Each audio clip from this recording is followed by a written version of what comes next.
Hello, my darling, and welcome to today's story time. We have our outer space atmosphere in the background to help you fall asleep. And now, on with our story time. Chapter 6. They brought in Aaron Grady, dressed in brown civilian clothes and wearing an expression of curiosity on his lean, well-proportioned face and in eyes that were accustomed to peering into measureless depths of the sky. "How'd you get him?" asked Brave. "Lied like a trooper," said Pope, and the pilot turned half angry, half amused blue eyes on him. Brave gestured to a straight-backed chair. "Place it there, Mr. Grady." The pilot did so, without question. "Forgive this wire," Brave went on, looping the heavy coils around the man's chest and arms, "but we don't think rope would hold you." Then the pilot spoke. "Keep telling myself for years that scientists are all cracked," he said it philosophically. "Guess this proves it." Brave gestured to Thilling.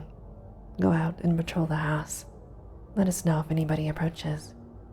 Anybody at all." The rocket jet man left them. Brave put Grady's hands flat on the arms of the chair and lashed them down at wrist and knuckles. Then he stood back.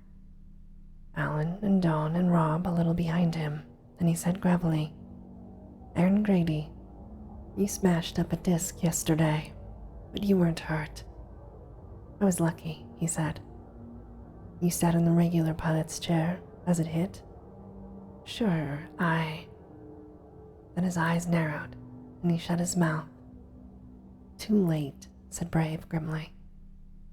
"You gave yourself away. You aren't so clever as you're supposed to be." "What do you mean?" he asked. "For a Superman, you're too slow on the trigger. We got into that disc before they clamped a security ring around it. We saw what happened to the chair. No human could have missed being sliced down the brisket by that juggernaut, that thing that came through the control board." "You clever, clever little bastard," said Grady venomously. "You'll be dealt with."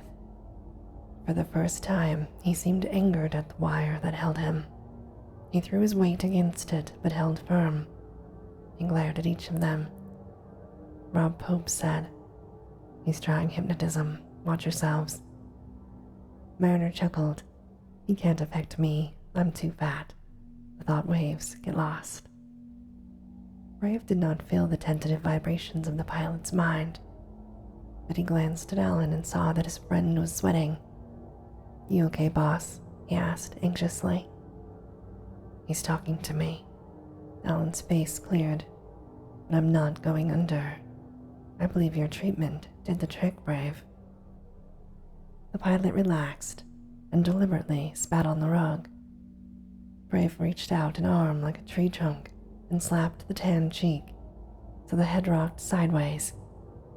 "We aren't going to be gentle with you, pal," said Dawn. "Face that. We aren't playing for marbles." Grady did not speak. Brave took 8 strips of light wood, narrow and about 2 inches long, from his pocket. Kneeling, he fitted them neatly under the pilot's well-manicured and rather long nails. The man flipped them out with a convulsive motion of the fingers. Brave impassively brought his enormous fist down like a hammer on the back of the fellow's right hand. Grady shrieked. "Do that again and I'll break the other one," said Brave. "You bastard," howled Grady. "You busted it up." "I meant to," he said. "I wanted to see if you'd be quick enough this time to simulate pain." Had Alan not known better, he would have sworn the pilot was actually suffering. "What are you talking about? Why in blue hell shouldn't I feel pain?" "Because you're a mutant," said Brave, "and we know you can't." "Why can't you, I wondered," muttered Brave in a conversational tone, fitting the splinters under the nails again. "Pain is a necessity of life, as we know it. It warns you of danger, The man could be sliced off up to the waist without noticing it, except for pain. Why would the next higher animal to man in the scale of evolution have lost the sensation of pain? It doesn't make sense. That's the first thing you've said that I agree with or understand, he said. It doesn't make sense. You're all nuts. Come off it, said Alan. You've given yourself away too often. Don't go back to the old routine. Rob Pope said, Suppose they can regenerate lost appendages. It isn't as bad as it sounds. Suppose the welder slipped away and grew himself a new hand. In the case of such a beast, what good would pain be to him? It'd be no more than a nuisance. The lack of pain then becomes an intelligent development, but only then. What devils they must be, said Dawn, staring at Grady. Right out of the swamps of hell. Brave said to the pilot, Now I'm going to ask you a question. If you give me a fair answer, I'll take out one of these sticks. If you don't, I'll drive it into you. Under the nail it hurts about as bad as anything can, and I'll light it. It's an old trick and it works wonders as a tongue loosener. So here's your question. Are you a mutant of our race, or a Superman? Grady looked at him for a moment, and then he laughed. He was still laughing when Brave hit the stiff wood with a hammer and sank it beneath the nail. Then he screamed. You do that real well. It sounds as if I hurt you. Keep it up if you like. It won't bother me. I'm an Indian, Mr. Grady. I'm as sensitive and humane as the next guy, until I'm up against somebody who fights unfairly, who's mean and cruel and treacherous. Then I turn cold, and I say to myself, how shall I fight this brute? And if torture is the best answer, I use it without any qualms. That's sense, it seems to me. Well, I hate your uncanny guts, Mr. Grady, and all your crew. And there isn't any way to fight you that I can see, so I'll torture you. And even if I'm 9/10 certain that you aren't feeling it, still it eases me a little to hear you whoop and yell. And there's that 10th of my brain that says, maybe you are feeling it. I hope you are. I really hope you are. Then Brave lit the wood. It was synthetic, a very light, hard compound of fibers that burnt with a quick flame, as hot as the heart of a coal. It reached the nail and curled it back in 2 shavings of black char. Grady almost shattered his throat with his roaring. Brave, said Alan. Stop it. He clearly feels it. You raving maniacs. Certainly I feel it, Grady cried. Where'd you get the idea I couldn't? You're all mad. Don Mariner said calmly, I'll tell you why he doesn't feel it. Just look at his face. They all did so, uncomprehending. He isn't sweating, said Don triumphantly, and he hasn't even turned pale. Grady turned his head toward the engineer. Oh, you fat little blob of stupidity, he said icily. You stand here with your idiot companions and your bright little idea that's about as wrong can get. Of course I'm not sweating. I haven't any sweat glands. I haven't any pores. And naturally I can't turn pale. This is my natural color. I'm no damned human chameleon. But I can feel pain, in spite of your driveling theories. What do you want to know? He spat again. I won't sit here and take this agony for anyone. What the blazes can you do to us, if you do know? You can't touch us. Go on, ask away. Are you mutants? Asked Brave. No. Are you human? Not as I understand it. Where did you come from? The pilot sneered. From the 9th planet of a sun Unknown to you, he said. Brave glanced back at Ellen. Do you think he's lying? I swear, I don't know, said Ellen. I'm not lying, said Grady. Want to know how I got out of that disc alive? I heard the damn machinery shifting in front of me. Oh yes, my ears are sharper and my sight's better, and I can move a lot faster than you can. So, I spread myself out thin against the back of the seat. Lucky for me, the monster stopped an inch short of my guts. Want to see how I did it? Will that convince you? Then, he did an incredible, a terrible thing to see.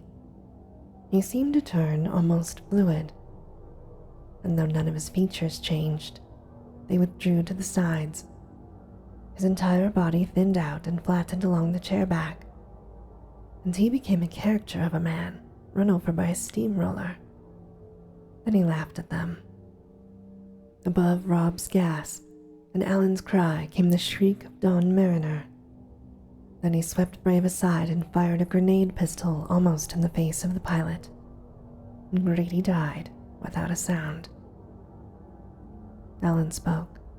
No recriminations. You can't see a thing like that and hold your hand. If I'd been armed, I'd have done it myself. Brave was running his hands over the exposed flesh of the dead pilot. This is weird stuff, he said.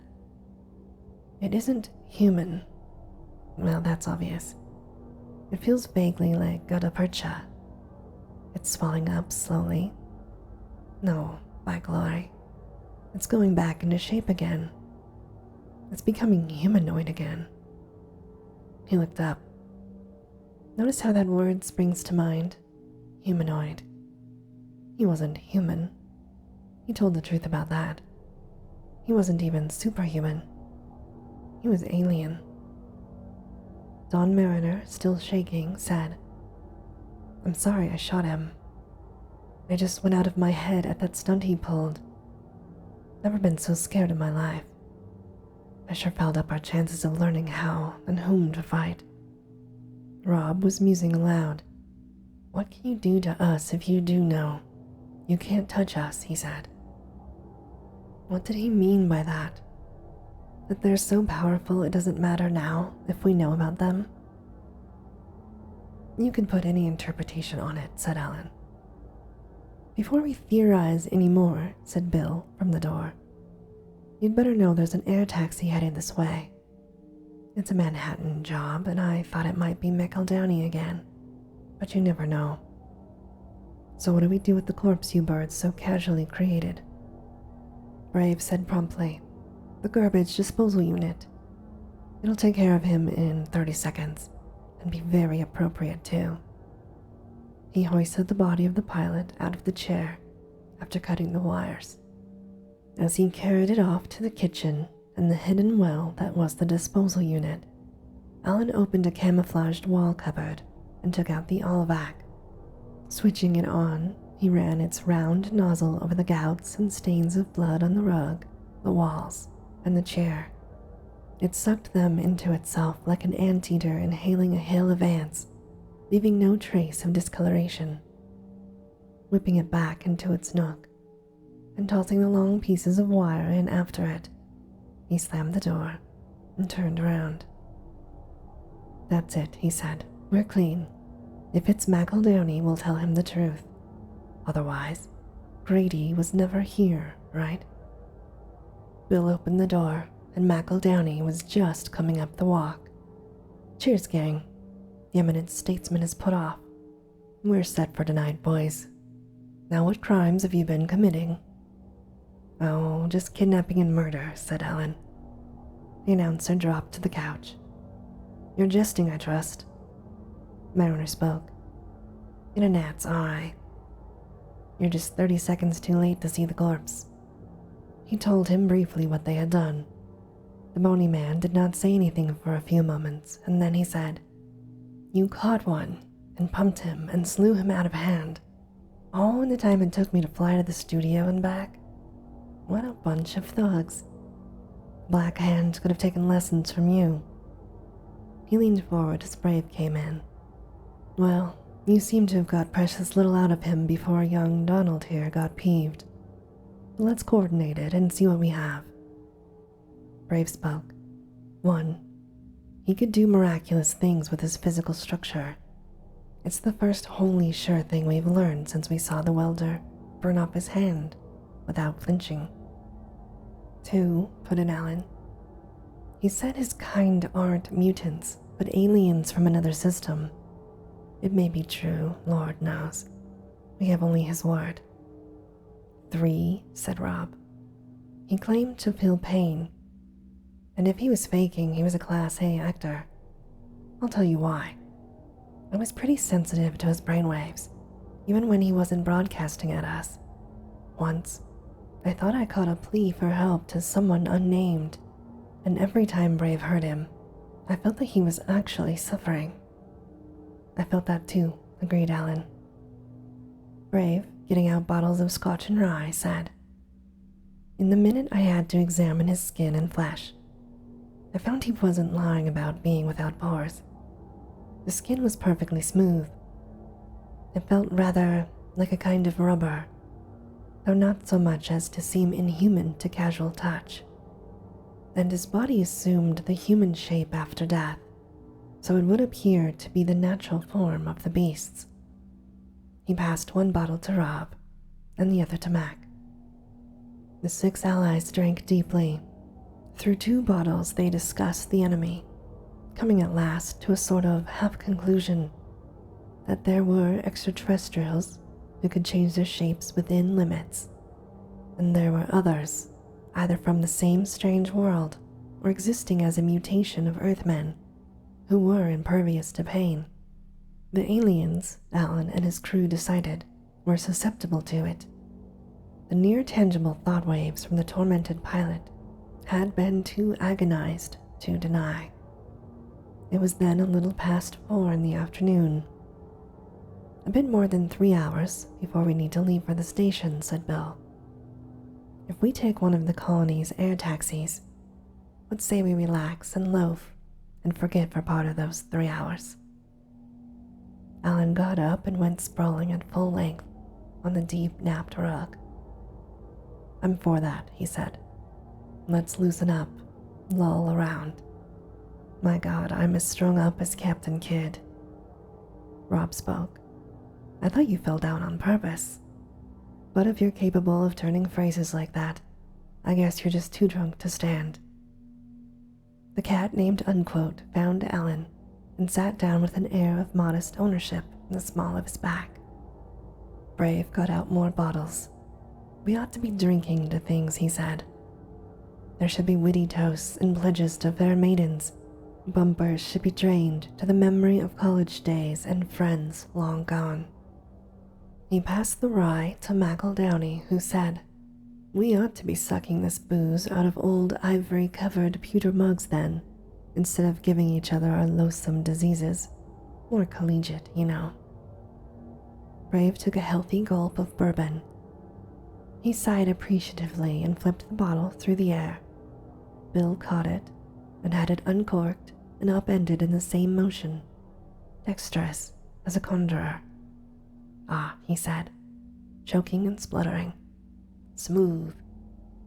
He passed it to Alan, who nearly upset Unquote in reaching for it. The cat dug her claws into the rough fabric of his coat, glared at the back of his neck, and spoke sharply at some length concerning the irreverence of certain men. Oh, puss, simmer down, said Mac. Your master drinketh. Alan spoke gravely. Now there's a bad word in this context. You know nothing about cats, Mac, my boy. Nobody was ever a cat's master. If Napoleon kept a cat, it bullied him.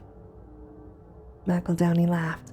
Napoleon, my illiterate friend, had an intense fear of cats, so obviously he didn't own one. Now, if Tamerlane had a cat, it bullied him.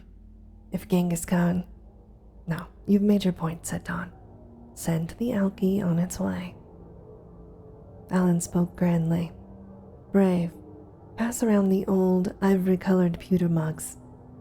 He He rolled over and precipitated a furious unquote to the rug. While you're at it, get some ivory-colored crackers and cheese. Rob Pope murmured. I could stomach an old ivory-covered potato chip. Well, said Bill, let's have a little masculine nostalgia. Let's remember Oxford Brave. 4 strictly American college men hooted him down. Brave brought glasses and a tray of snacks, and thoughtfully a dish of milk for unquote. Here comes old ivory-covered Brave now, said Rob. The big man emptied a fifth of rye into the glasses. Mac picked up the empty bottle, regarded it like Hamlet with the skull of Yorick, and said, Blessed blue ruin, how I love thee. Omar had nothing on McEldowney. Alan joked. McEldowney the tent maker. It has a fine, classic ring to it. Hey, he replied. I pawned my fine classic ring last week. I was hungry. Oh God, said Bill. Class of 58, I presume. They finished the rye, and after serious consultation, opened a bottle of scotch. McEldowney began to talk with a broad Highland accent, and it seemed very funny to everyone. Unquote stalked away to her playbox in disgust. Brave sat bolt upright, looking like a statue of coppered-colored granite. They all got drunk. Mac stood up and juggled 3 glasses, then 4, and the others applauded, for he was good at it. For all your awkward look, Mac, said Ellen. You're a skillful old bird. Well, he replied, when I juggled before the crowned heads of Europe, they went mad over me. I often wished I could juggle in front of a whole people. He added wistfully, never did, just heads. Oh, brother, said a woman's voice. They all turned round and looked toward the door. Wynne Gilmore stood there, shaking her beautiful blue coiffure. This place looks like a shebeen, and you're all fried to the eyeballs. Ought to be ashamed of yourselves. She dropped her lavender cloak. She was wearing an amethyst-colored halter and a pleated nylon skirt of cyanide blue, which clung to her legs as she walked toward them. Alan could see the play of muscles in her thighs where the soft skirt touched them. Some of the liquor sank away from his brain, and he remembered that this woman was not human.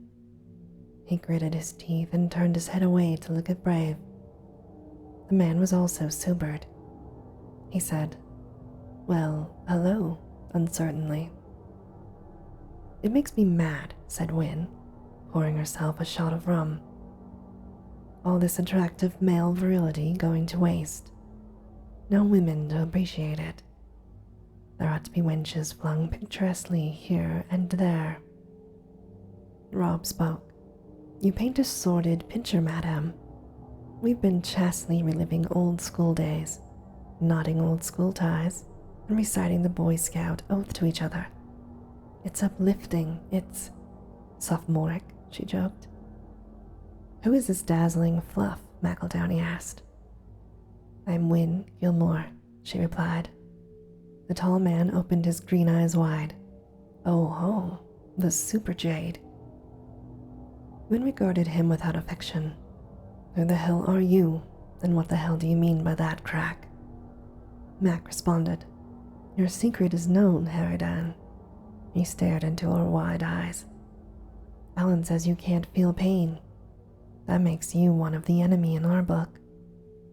If it weren't for your perfection of form, I myself would take pleasure in booting you in the left nostril.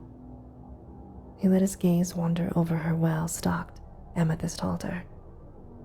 Alan, he said critically, far be it from me to question your judgment, but I doubt this lassie's inhumanity. I really feel we've made another error. If she isn't human, then I'm a rhinoceros. Wynne cried furiously. You look more like a raving stork. Alan, who is this wretch? Peace, gal, Mac replied. I'm standing up for you, no matter what it sounds like. Doc, You can't convince me that a gal with a balcony that graced the Palace Theater isn't human. I think you're wrong. Of course she's good looking, snarled Alan. She's a step above us in the evolutionary scale, isn't she? Or else she's from some goddamn planet out there in the other galaxies. Wynne stared at him blankly. McEldowney took a step forward.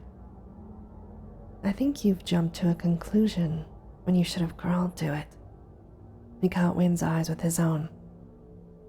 I believe you can feel pain, he said. She screamed out when he pinched her below her halter. Because she had been looking into his eyes, she could not have seen the casual motion of his hand. There, said Mac, standing back and bowing with a juggler's flourish. What about that, gentleman? Brave spoke. Wynne, he's drunk, so don't hold it against him. But he's done you and us a great service. Raising his voice above her passionate cursing, he went on. You know our mutant theory. It's been changed today, but the pain angle still holds to a good degree. Well, Alan burnt you accidentally with his cigarette last night, and you didn't feel it. So we have been thinking that you must be one of them. Evidently you're not. You have our apologies all around. She stood silent, taking it in, and then she said, Great heavens above. She turned on Alan, who was looking sheepish and incredibly relieved. You grunt brain, don't you, with all your knowledge, realize that there are times in a woman's life, yes, and in a man's, when he or she can be burned, whipped, kicked in the funny bone, without realizing it? Alan made a gesture of incomprehension. You moron. What were we doing when you burned me? Brave reached into the encyclopedia of his mind and said, She's right, Governor. It was first explained in 1952. When one is sexually stimulated, the increase in blood pressure, the intensified heartbeats, and the rigidity of all muscles sometimes combine to make one totally unaware of pain. The author of the theory was a Dr. Lindsay or Kinsey or something like that. He pursed his lips. I don't suggest that you were necking, Chieftain, but if you were, that explains it, and we were damned unjust to win. If you weren't necking, Doc, said Mac, you're dead, or ought to be. Wynne tossed down her rum. I'll have more to say on the subject later, she declared to Alan. For now, I'm too mad to risk staying here and breaking up the furniture.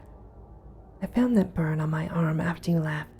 By then, it hurt like hell. She strode over and picked up her cloak. Good night, or afternoon, or whatever the everlasting blasted time is, she said between her teeth, and closed the door gently behind her.